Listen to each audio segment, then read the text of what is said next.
Well, hello again, everyone. Welcome to another live edition of SAT Sports with yours truly, Marcus. Of course, right there below your screen, that's where you can find me on social media. Well, you can find me on Twitter at MarcusElite337. I'm also on Facebook and Instagram as well, Snapchat. I'm also there as well. Hope you guys are doing great. It's June now, which I consider June championship month because listen to this list: the NBA Finals, the Stanley Cup Finals, the Women's College World Series, the College World Series. You can even throw in the USFL Championship. We got 5 championships that will be crowned this month, and we got a lot going on. We got a lot to talk about on this championship month edition. That's why we called it the finals countdown, because starting tomorrow, we get game one of the NBA Finals. Game one of the Stanley Cup Finals will take place this Saturday. So I thought, why don't we start things off there? We'll start with the NBA Finals. We already know it's going to be the Boston Celtics taking on the Dallas Mavericks. Boston's been ready to play since they won back on May 27th. They swept the Indiana Pacers in 4 games to win the Eastern Conference Finals. Moving on to their first NBA final. I know it's been recently. I think their last was 2022. So it's been 2 years. But the last time they won a championship was back in 2008, right when I graduated high school. So it's been 16 years since they've won a championship. Meanwhile, for the Dallas Mavericks, they win it in 5 games against the Minnesota Timberwolves, winning that series 3-1.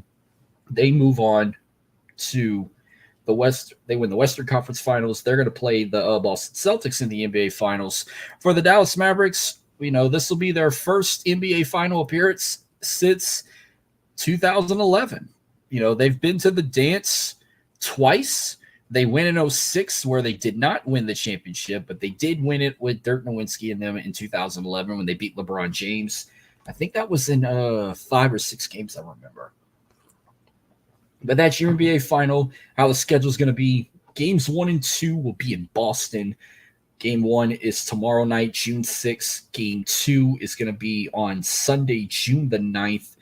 Game 3 and 4 will be in Dallas. Wednesday, June 12th, Game 3. June 14th will be Game 4. If necessary, Game 5 will be Monday night, June 17th in Boston. If necessary, Game 6 will be in Dallas Thursday, June 20th. And if necessary, there's a Game 7. It will be Sunday, June 23rd in Boston. All NBA final games will be live on ABC. There will be sometimes it might start at 7 or could start at 7:30. I know tomorrow's game is 7:30 as well as game 2's. Game 2's is actually going to be at 7 p.m. It's a Sunday matchup. This one's kind of 50-50. I know everyone wants to see Dallas try and win another championship, because the Texas Rangers won the World Series. You throw in the Arlington Renegades winning the XFL Championship last year. They thought the Dallas Stars would have had an opportunity as well. Then you got the Dallas Cowboys. Just typical same old shit. But Dallas has kind of been on this hot streak of trying to win a championship. They're trying to win their second one within a year, if you don't count the XFL. But I'm sorry to break it to you. I said at the very beginning of the season, last October, that the Boston Celtics would possibly win the NBA Finals. And look at where they are now. They're in the finals. It's been a long time coming. Let Jason Tatum finally get a championship and his guys. So of how this could play out, I would like to see them win it. I would love if they swept them, but I always love to see a team win a championship in their home court. So if that's the case, you might as well let them win it at home. Let them win it in 5 games. So I'm going to say the Celtics win the NBA Finals in 5 games, but this looked like a series that could possibly go 7 games, which I wouldn't be upset if that would happen. But I'm going to say Celtics win the NBA Finals in 5 games against the Dallas Mavericks. Now we go from the hardwood to the ice. The 2024 Stanley Cup Finals. We're getting the Edmonton Oilers taking on the Florida Panthers. The Panthers won their series against the New York Rangers. They won it in 6 games, while the Edmonton Oilers won the series. I think they won it in 6 games against the Dallas Stars. But we know Florida's story. Florida the Panthers back-to-back Stanley Cup final appearances. They lost last year against my Vegas Golden Knights. This is only their 3rd time in franchise history in the NBA Finals, but they've never won a Stanley Cup. Meanwhile, for the Edmonton Oilers, they've been to the dance before, but it's been a long time.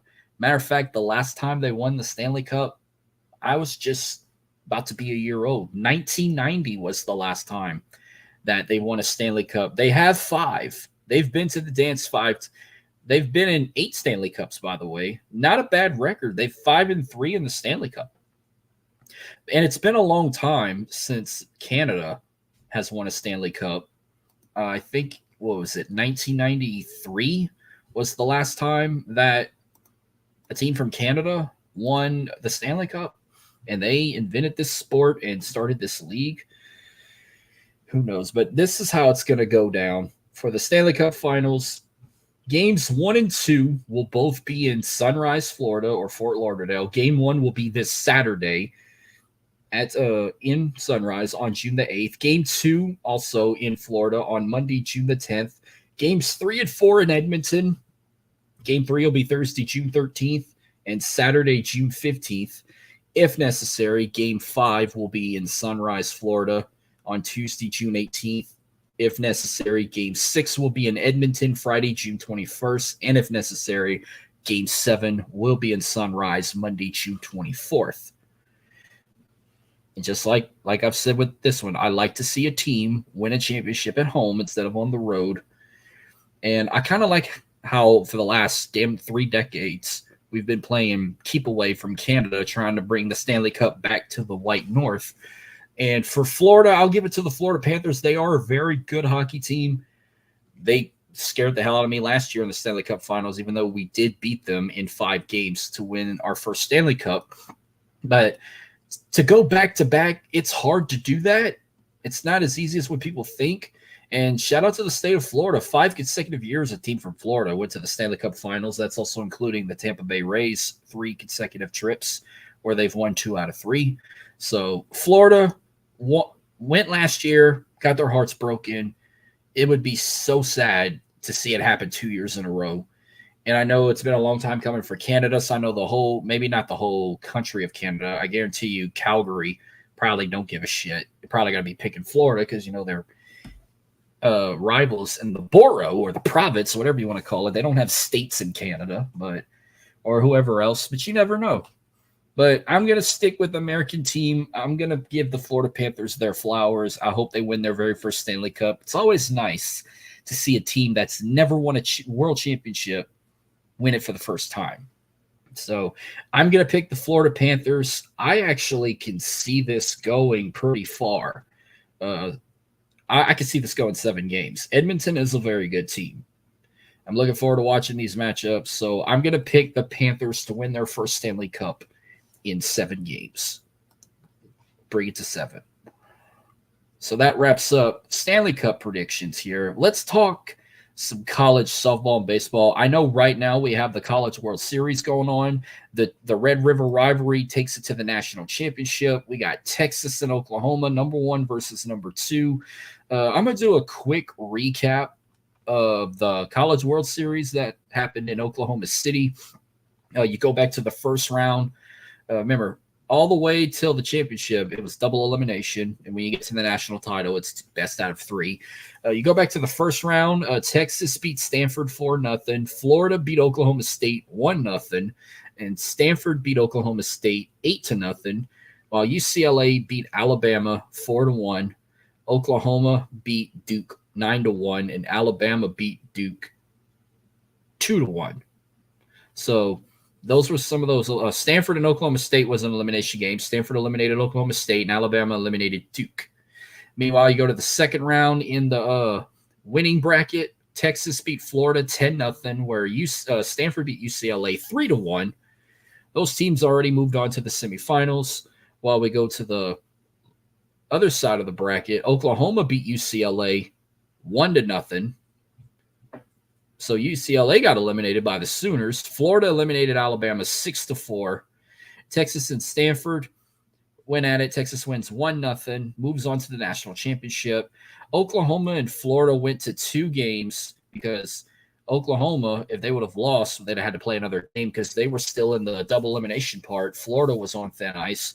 Florida got that first win 9-3, while Oklahoma beat them 6-5. The only game where teams played twice, by the way.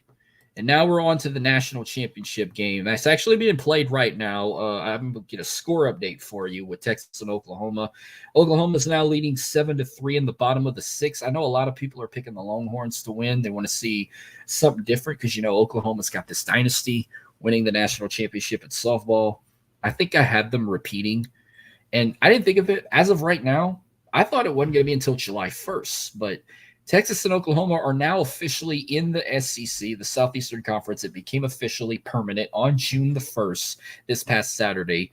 But as of right now, in this championship game, they're still considered the Big 12 because once this is over, then the softball can consider themselves officially in the SEC, along with the football team, basketball, baseball, track, gymnastics, soccer, swim team, volleyball team, whatever other sports you got on your campuses, you can officially call yourselves SEC. Softball can do it after this one. All right, we already got one comment coming in. What's up, Jordan? Tuning in. So if I had to pick who's going to win, I'm going to say Oklahoma, but I think they're going to go to 3 games. It'd be crazy to see Oklahoma sweep Texas in 2, but you're talking about Texas and Oklahoma, a rivalry where it's even bigger in football. They call it the Red River rivalry, and now you're taking this huge rivalry in the South, moving it to the SEC, no longer part of Big 12 property. So man, they're going to be cooking with the SEC. I know we've been shit-talking all Texas and Oklahoma ain't ready to play teams like LSU and Alabama and Georgia, but you never know. They could beat some of them teams. Well, I don't think they're going to beat LSU.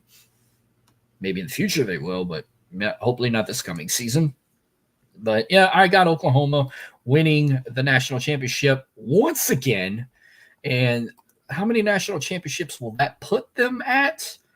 Oh, let's see. That's a $1 million question here because all right, here. 1, 2. That would put them at their 8th national championship in softball, and that would be their 4th consecutive. They've the defending champions 3 years. They won it in 2021, won back-to-back in 2022, 3-peat last year. Now they're trying to go 4 in a row. So, yeah, if they win, this will be their 8th national championship in college softball. For the Texas Longhorns, no national championships in softball. They did play in the national championship against Oklahoma 2 years ago. They're trying to make it happen again. But, man, talk about what a way for the Longhorns, for their horns to stay up. Win your first national championship in softball, beating your arch rivals, your most hated rival. Texas and Oklahoma is like Michigan, Ohio State, or it's like Alabama and Auburn, Florida State. It's a heated rival, or like Oregon and Washington. It's a heated rival. These two teams cannot stand each other. You thought Bedlam was deadly. No, I think Texas and Oklahoma is bigger. So big they play it at the Texas State Fair, at the Cotton Bowl, an old-ass stadium that once was the home of the Cowboys. So, I mean, if Texas wins their first national title in softball, cool. But if Oklahoma wins it, I wouldn't be surprised. So that'll do it for softball. I don't know if I'm ready to talk about this, but I knew it was coming. But we're going to talk about college baseball real quick. We'll quickly recap how regionals went and the teams that moved on to super regionals. Tennessee wins the Knoxville Regional over Southern Miss 12-3. They will take on Evansville, who won the East Carolina Regional, beating East Carolina in the final game 6-5, where East Carolina took the first game 19-6. We'll do the predictions after these results. UConn won UConn won the Norman Regional, beating Oklahoma in the second game. Oklahoma took the first 6-4, but UConn won the second meeting 7-1. while Florida State did win their regional over UCF, they beat them 12-4. The Fayetteville Regional went to Kansas State. They beat Southeast Missouri State 7-2. So Arkansas got eliminated from their own regional, courtesy of a very small school in Southeast Missouri State. Shout out to those guys. Virginia wins their regional, the Charlottesville Regional. They beat Mississippi State 9-2. Meanwhile, the Tucson Regional went to the Mountaineers of West Virginia. They beat Grand Canyon 10-6. Arizona got eliminated in their own regional by Dallas Baptist, so they didn't even win a game in their own regional. Meanwhile, the Chapel Hill Regional, we all know how that came out. It was North Carolina versus LSU. I called it. LSU took the first game, though, 8-4, because they actually played 3 times. The first meeting, North Carolina beat LSU 6-2, where in the second meeting in the finals, they won 8-4, but they fell in the final game 4-3. So that eliminated the defending national champions. Kentucky wins their regional, the Lexington Regional. They beat Indiana State 5-0. Oregon State winning their regional in Corvallis. They beat UC Irvine 11-6. The Raleigh Regional, North Carolina State beat James Madison 5-3 to win it. And Georgia wins their regional, the Athens Regional, over their in-state rivals, Georgia Tech 8-6. Clemson wins their regional, the Clemson Regional, over Coastal Carolina 12-5, where Florida wins the Stillwater Regional over Oklahoma State. They ended up playing 3 games as well. Oklahoma State took the first meeting 7-1. Florida took the second meeting 5-2, and then they've won 4-2 in the final game as well. The College Station, the Santa Barbara Regional, Oregon took that one over UC Santa Barbara 3-0. And then finally, the College Station Regional, it came down to the Aggies and those Raging Cajuns. But I'll give a big shout out to the Raging Cajuns. They eliminated the Texas Longhorns 10-2, but they couldn't get the job done over the Aggies. Aggies win that one 9-4. And shout out to the other Louisiana teams that made it but did not get the wins. Grambling fell 8-0. in their first game with A&M, and then fell to the Raging Cajuns 12-5, which that was also the same score the Cajuns had in their first meeting with Texas as well before they got eliminated by the Aggies. Go back to the Corvallis Regional. We had 2 teams also from our state, Tulane and Nichols. Tulane lost their first game 10-4 over Oregon State, but they eliminated Nichols 3-0. Nichols lost their first game 13-12 to UC Irvine. And Louisiana Tech was another team that moved on into this tournament, but they lost to Kansas State in the first meeting 19-4 and lost in their second meeting over Southeast Missouri State 9-3. So super regionals are officially set. Only 8 teams can move on to Omaha, so each game will be a best out of 3. We'll start with the Knoxville Super Regional. Tennessee hosting Evansville. Tennessee moves on to Omaha, and they do it in 2 games. So I'm going to take the Volunteers. They are one of the heavy favorites to win this year's College World Series. The Tallahassee Super Regional, UConn versus Florida State. This is actually another game I think that could be a sweep. I got Florida State moving to Omaha in 2 games. The Charlottesville Super Regional, Kansas State taking on Virginia. This is going to be the first Super Regional I see go to 3 games, but I'm going to give it to Virginia. Virginia moves on to Omaha, beats Kansas State in 3 games. The Chapel Hill Super Regional, West Virginia versus North Carolina. North Carolina is another favorite to win the College World Series, so I'm going to, despite them eliminating LSU, I'm going to give them a trip to Omaha. I'm giving North Carolina the win. I think they win it in 2 games. West Virginia could be a tough team to watch. It could go to 3 games, but I'm going to say 2. Kentucky and Oregon State in the Lexington Super Regional. I know this could go 3 games because Oregon State is a dominant baseball program. Kentucky could sweep them, but I'm going to say Kentucky advances to Omaha in 3 games. Kentucky wins it in 3. The Athens Super Regional, we got NC State versus Georgia. This is going to be a really fun one to watch, but I'm going to take I'm going to take an upset here. I got NC State upsetting Georgia in 3 games to move on to Omaha. Then we got Clemson versus Florida, the Clemson Super Regional. Clemson wins this in 2 and moves on to Omaha. And then finally, the College Station Super Regional, Oregon versus Texas A&M. This one's not going to be close. Texas A&M could be another favorite to win the College World Series. So I got the Aggies sweeping Oregon in 2 games in this one. And when that's over, then we will officially have our 8 teams, and then we'll go from there. So that will do it for the college baseball talk.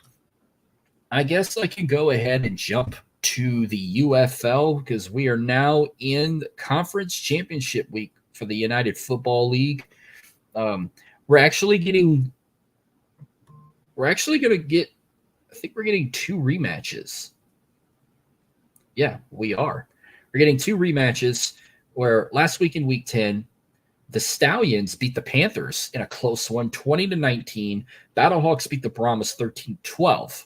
We're getting these rematches again next week. The only and they're both going to be in the same houses. So Michigan will have to travel back to Birmingham, and the Brahmas are going to have to travel back to St. Louis. And the other 4 teams, their seasons ended. Renegades beat the Defenders 32-31. The Showboats beat the Roughnecks 19-12. Thank you, Jesus. That horrific season for the Roughnecks is over. I decided to just skip week 9. So this will possibly be this may be the final edition of UFL by the numbers unless they do it for the postseason. But if not, here is week 10 by the numbers for the United Football League right here on SAT Sports. Kicking things off with this, record-wise, the Birmingham Stallions have the best record in the league. They're 9-1. Thought they were going to go 10-0, but they had a perfect home record. Michigan is 7-3. The San Antonio Brahmas and the Battlehawks also 7-3, but the Battlehawks, another team like the Stallions who never lost a home game, where the Renegades in their season at 3-7, the Defenders in their season at 4-6, the Showboats in their season at 2-8, and the worst record of the league went to the Houston Roughnecks, 1-9. They got to do something about that. So here are the numbers you need to know for week 10. Our first number is number 1. Memphis, shockingly, Memphis secured the number 1 overall pick in next year's draft with their win over the Roughnecks.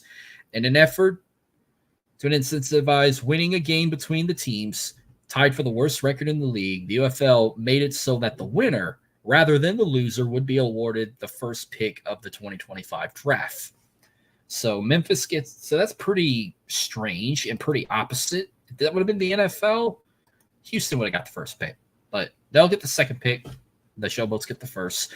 Your next number is 5, where the Brahmas had a golden opportunity to grab home field advantage in the XFL Conference Championship game when they lined up for a potential game-winning 51-yard field goal with 8 seconds left, but he hooked it left. Ryan Santoso, the kicker for the Brahmas, missed that field goal after making 12 of his first 13 attempts. Santoso finished missing his final 5, and that's where the number 5 comes from in this one. Your next number is 10. 10 is the total point margin across all 4 games in week 10. 3 of the 4 games were decided by 1 point, including 2 matchups that we'll see again in the playoffs.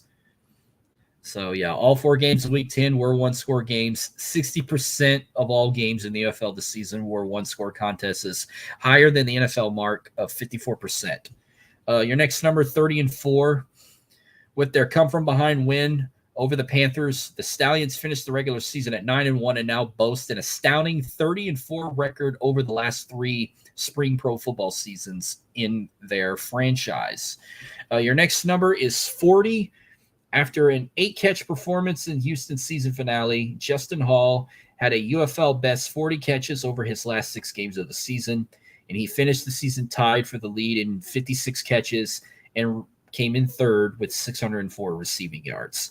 Our next number is 59. Adrian Martinez, Stallions quarterback, threw a touchdown pass and converted into assuming a 1-point attempt with 59 seconds left in the Stallions' win over the Panthers.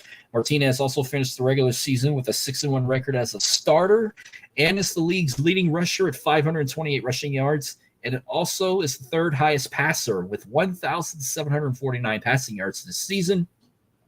And then our final number, probably the biggest number ever in by the numbers, 34,365, the largest attendance record for the UFL this season, and it goes to the St. Louis Battlehawks.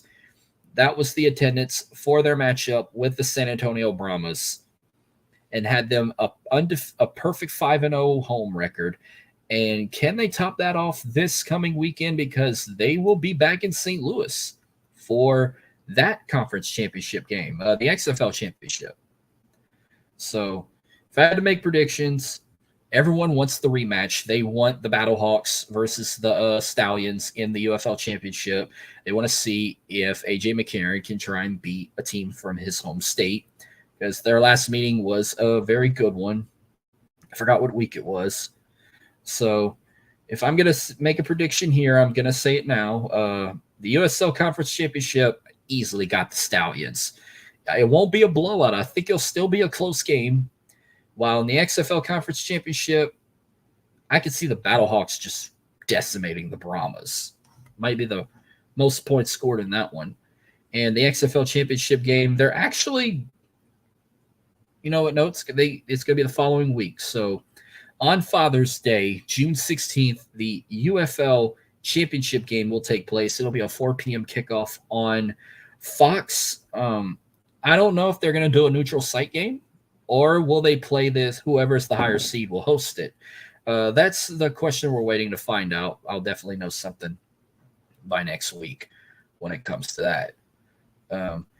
Other sporting news I got, I haven't talked NASCAR in a while. I missed a couple of races recently. I know after the All-Star break, I know they had 2 more races. The Coca-Cola 600, Charlotte Motor Speedway, that one went to Christopher Bell. He won that race with Brad Keselowski at runner-up, and William Byron came in at third.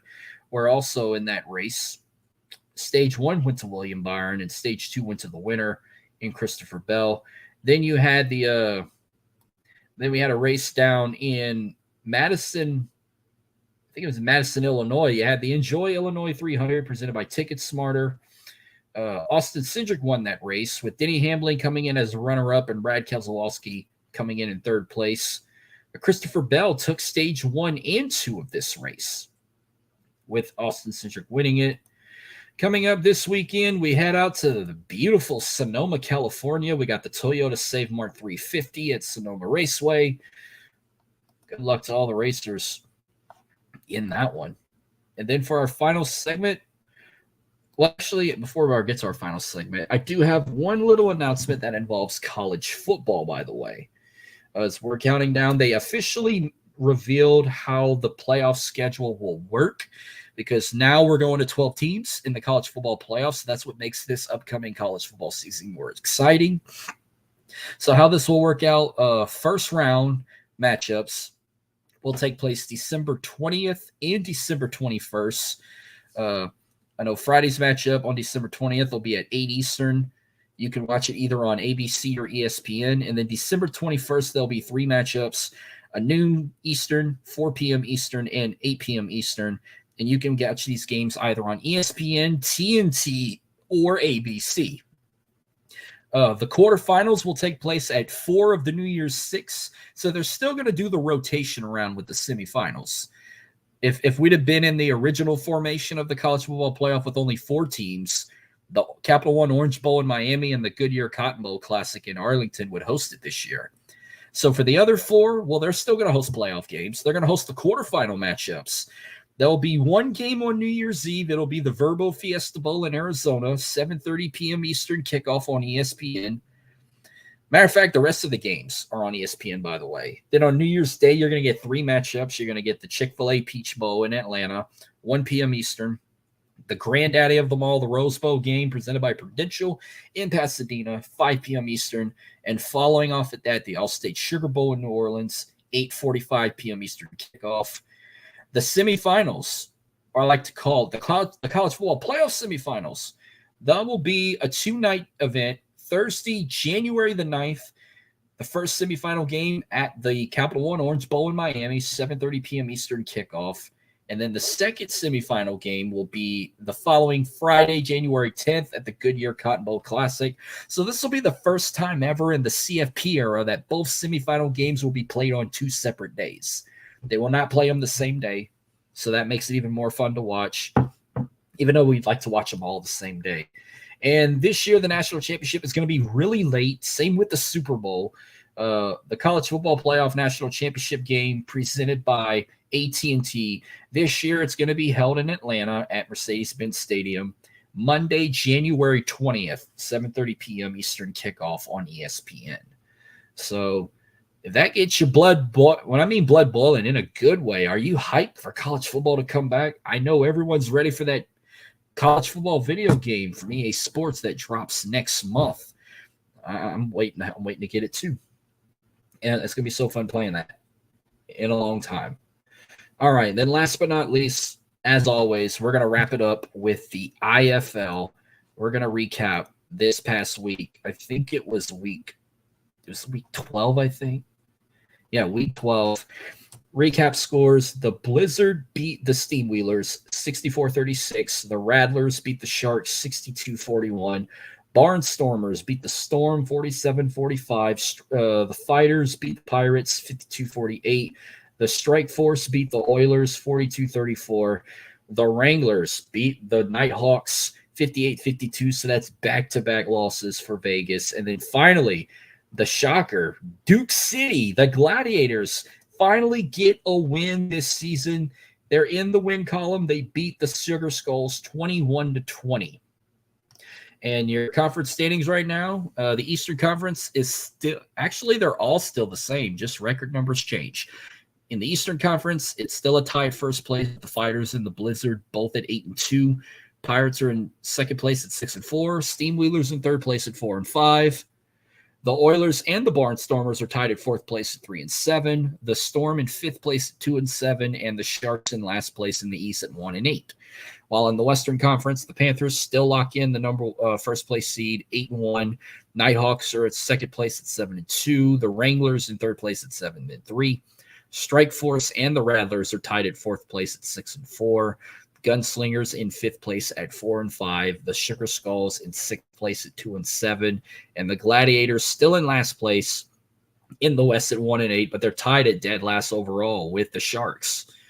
So we got 7 matchups this week, and it all begins tomorrow night. We got one game on Friday. We got the Green Bay Blizzard at the Massachusetts Pirates.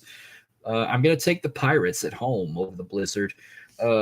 This would be my toilet bowl of the week here. The Tulsa Oilers at the Jacksonville Sharks. Both teams have not been doing so well.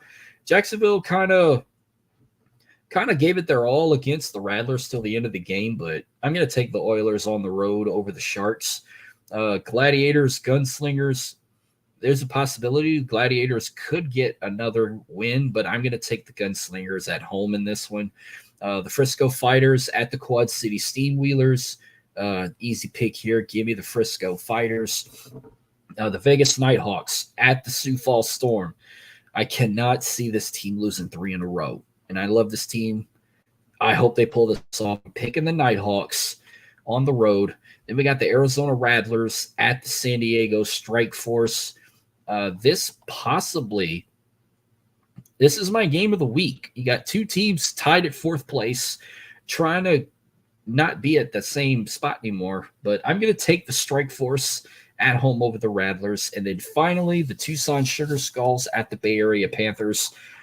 Bay Area is a good team right now. They're the number 1 team overall. They only have 1 loss, and they're at home in San Jose. Give me the Panthers at home against the Sugar Skulls. Well, that will wrap up tonight's edition of SAT Sports. Be sure to join again next week as I will do another episode. I'm hoping by then we might get Freddie back. My co-host might come back on. Plus, I got an interview episode I'm getting lined up. As you can tell, I'm repping my collegiate team of the Texas Collegiate League, the Lake Charles Gumbo Gators. Shout out to those guys. 10-0 win on their home opener last night at the Joe. I was there, packed house. They're playing again tonight against Siegen, the team they beat last night. I don't know an update right now, how they're doing. I know if you have the TCL network, if you're paying that $140 to watch all the games all season, then good for you. Hopefully they're winning. I'm going to try and find it through social media. And more alert, Oklahoma takes the first game in the national championship over Texas. They win 8-3. So if Oklahoma wins tomorrow night, they win their 8th national championship. If they don't, then Texas will force a game 3 on Friday. I will get more into that bit. Let me see if I can find something before I close out. While I look this up, I will remind y'all again, you can find me on Twitter right there below your screen at MarcusLeet337. So you can find me on Twitter again. Let's see. Let me look on Facebook. If I don't see nothing on then I'm just going to assume they're winning, and I will just wrap it up for tonight. I don't see anything. Hopefully that doesn't mean they're losing. But it's Twitter, they were on a roll last night with social media, especially the fact that they were at home. So I hope that's not a bad sign that they're losing against the River Monsters. But hey, if they do, who cares? But thank you guys for tuning in, and I will see you guys again next week. Y'all have a good one.